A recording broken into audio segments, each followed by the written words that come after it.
Assalamualaikum warahmatullahi wabarakatuh. Hai Sekolah KL, apa kabar? Semoga senantiasa diberikan kesehatan oleh Allah Subhanahu wa taala. Baik anak-anak, sebelum kita memulai materi ini, alangkah baiknya kita mengucapkan Bismillahirrahmanirrahim. Oke, lanjut kepada KD 3.3, yaitu memahami jenis dan bentuk badan usaha. 4.3 mengelompokkan jenis dan bentuk badan usaha.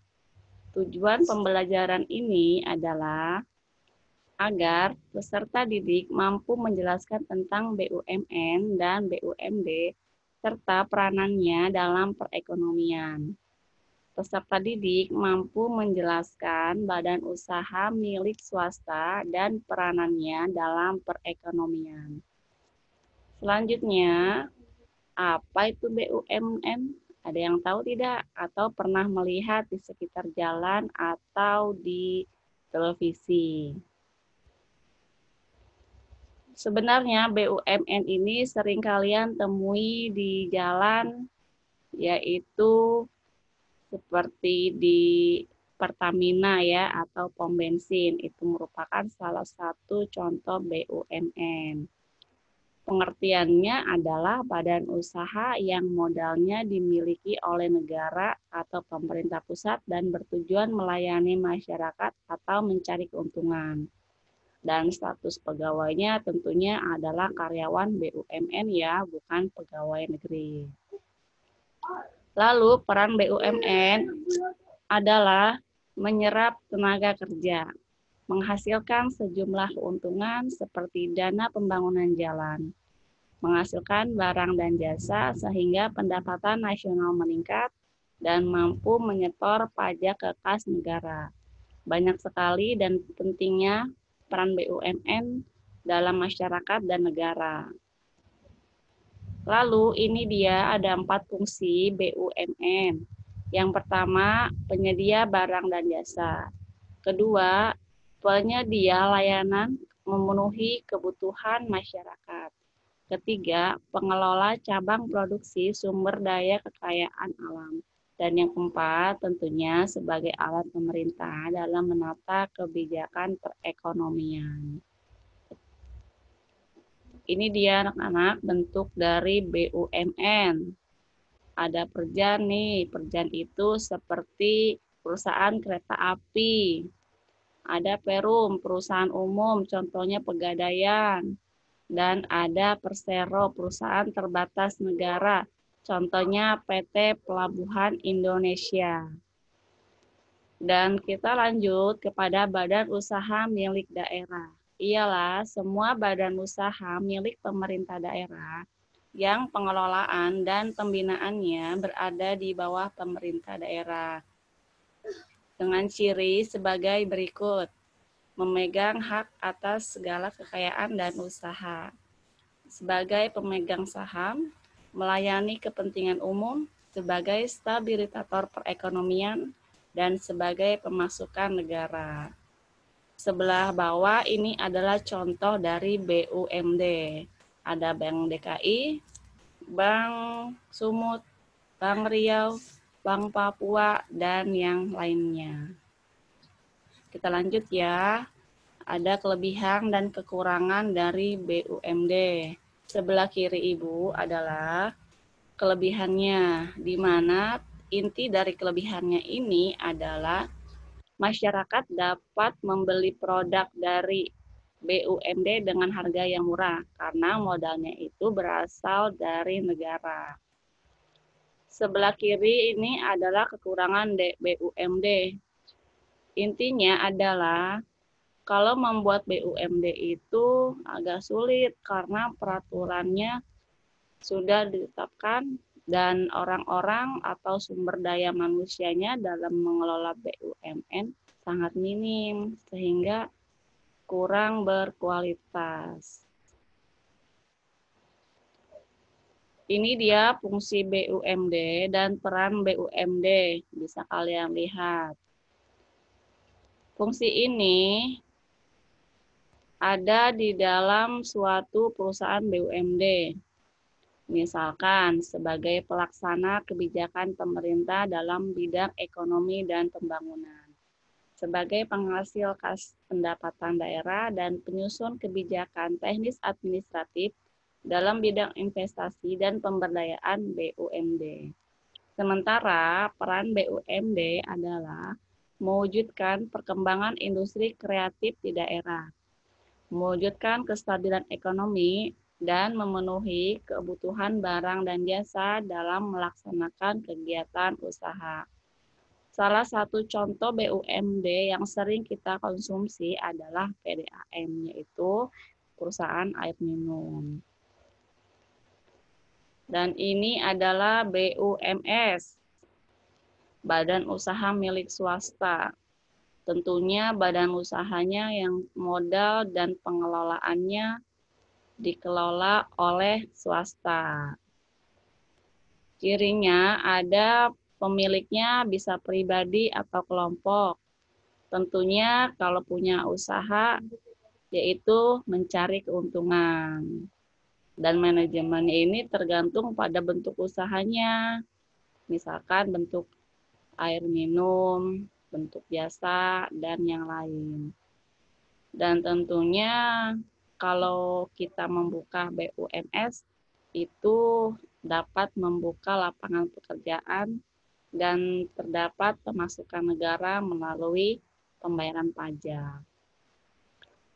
Peran BUMS tentunya dapat mengurangi tingkat pengangguran, menghasilkan barang dan jasa, mampu menyetor pajak ke kas negara, dan meningkatkan kualitas sumber daya manusia di Indonesia. Dan terakhir, fungsi BUMS adalah meningkatkan kesejahteraan masyarakat dalam memberikan pelayanan. Sangat penting sekali ya, dan sangat banyak sekali peran dan fungsi daripada BUMS ini. Mungkin kalian tahu salah satu contoh perusahaan BUMS ini adalah Indofood, yaitu sebuah perusahaan yang menghasilkan barang seperti mie instan, kecap, dan yang lainnya. Lanjut ya kepada bentuk BUMS. Ada yang bentuk perorangan, ada yang bentuk usaha firma. Kalau yang berbentuk perorangan tentunya semua ini adalah dikelola oleh perorangan atau individu karena dari segi pendiriannya adalah modal sendiri. Dan masing-masing ada kelebihan dan kekurangannya. Kelebihannya ialah organisasinya yang mudah, karena biasanya aktivitasnya relatif kecil, kebebasan bergerak karena keputusannya diambil dan ditentukan oleh si pemilik BUMS. Apabila mendapat keuntungan atau laba, tentunya jatuh pada seseorang yang mendirikannya. Karena usahanya relatif kecil, maka pajak yang dibayarkan ke negara juga rendah. Dan rahasia perusahaannya lebih terjamin karena dikelola oleh pribadi. Dan dalam pendirian perusahaannya pun ongkosnya atau biayanya lebih rendah. Ada juga kekurangannya seperti tanggung jawabnya pada pimpinan tidak terbatas. Modalnya terbatas, kelangsungan hidup tidak terjamin, artinya perusahaan itu apabila gulung tikar otomatis kehidupan si pemiliknya juga mengalami kekurangan.